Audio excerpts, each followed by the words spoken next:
Why so blue, Professor Scrappy?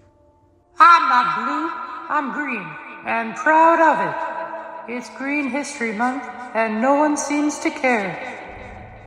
Green History Month? Well, if you're sitting comfortably, then let's begin. As some of you may know, production for The Wizard of Oz began in late 1938, after it was revealed that President Roosevelt had a scandalous affair with the Wicked Witch of the West.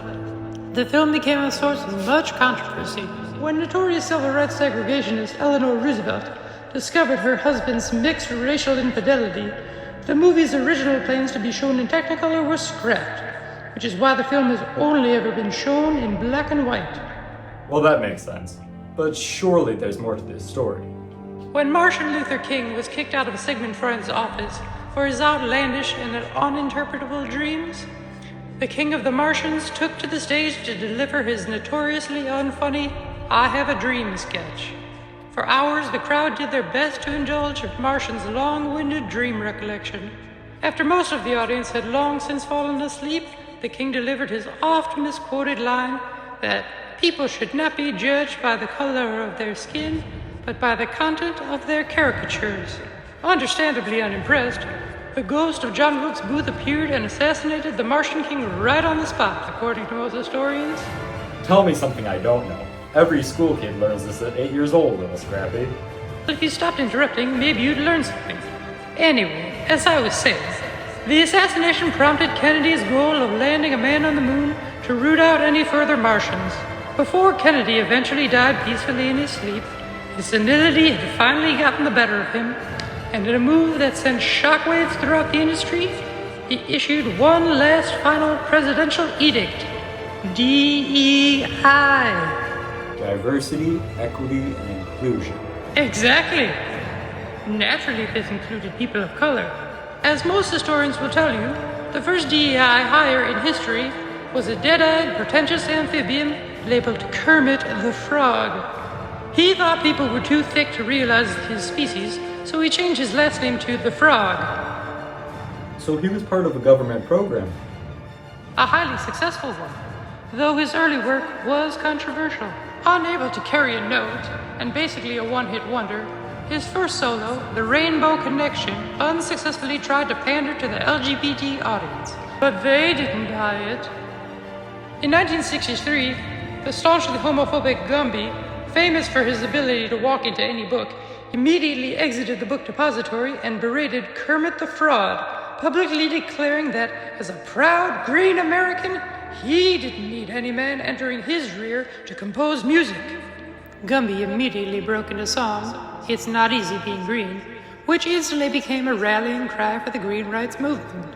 As a result, Jim Henson and Kermit were forced to flee to the Middle East for safety, and mercifully, the controversial couple were never heard from again. In late March, the devastated Miss Piggy filed for divorce and received $3.4 billion.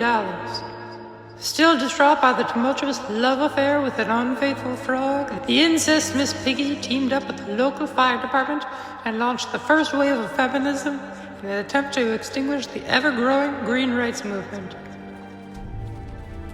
The country was divided and tensions were high. Unprecedented levels of insurrection and violent protests swept across the land, leaving the public in a state of panic. Asian hate was at an all-time high, and at the height of the Vietnam War, the men and women of Saigon mercilessly slaughtered a battalion of Green Berets. Unbelievable. Oh, believe it, human. With the tumultuous Vietnam War raging like a teenage boy with a copy of Playboy, President Nixon famously ditched his meeting with Chairman Mao and sought out his most trusted military advisor, George Lucas. Lucas had been deep in the trenches of the Star War and was unable to come up with any solution beyond a Christmas special.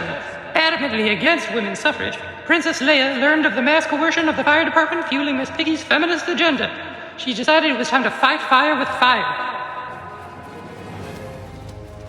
She openly recruited Jedi Master Yoda to solve what was then being referred to as the Green Crisis. In a shocking turn of events, Yoda massacred millions of pigs. These events were later documented in the obscure 1984 book Animal Farm by George Lucas.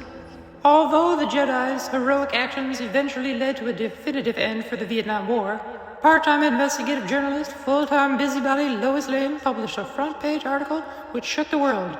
She revealed compromising photos and evidence of Yoda and Jim Henson. While the allegations were revealed to be true, Gumby defenestrated the Jedi Master from the highest window in the Osaka castle. It seems a shame that the Department of Education doesn't teach this stuff in schools anymore. Oh, the Department of Education. Don't get me started. But that's not the end of the Green Movement. Tired of the combat, pain, and the glory, Gumby peacefully retired to a farm in Osaka to tend horses. Before finally going to sleep, the hero of the Green Movement decided to take one final step into a good book. He subjected himself to the Jurassic Park novel. While no official documentation has been confirmed, he apparently died of boredom. And with him, the Green Movement seemingly died as well. The Japanese government later found the book and used it for inspiration for their declining human labor shortage, Jurassic Park becoming a franchise for anti-Raptor propaganda, and the Japanese believing the Green Movement was well and truly dead. They enslaved hundreds of Raptors to work as receptionists at their Henana Hotel. But the Raptors were no fools. Over time, they pretended to malfunction, leaving many guests unimpressed and demanding humans be reinstated. Fascinating. With the controversy, I'm not surprised that I haven't heard of Green History Month before today. But tell me, if you can, is the Green Movement still active and alive today? Oh, I'm afraid I couldn't possibly comment.